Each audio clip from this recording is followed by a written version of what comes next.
ನಡಿಬೇಕು ಗುರುನಾಥ ಬರ್ತಾನ ಹತ್ತಿರಕೋ ಭಕ್ತಿಲ ನಡಿಬೇಕು ಗುರುನಾಥ ಬರ್ತಾನ ಹತ್ತಿರಕೋ ಆಚಳಿಯಬೇಕು ಮನಸ್ಸಿನ ಕರ್ಮವ ತೊಳಿಬೇಕು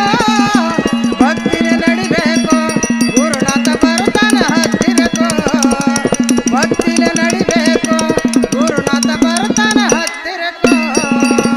ಅರವಿನ ಜನ್ಮಕ್ಕೋ ಹುಟ್ಟಿ ಬಂದಿದಿ ಭವಕೋ ಅರವಿನ ಜನ್ಮಕ್ಕೋ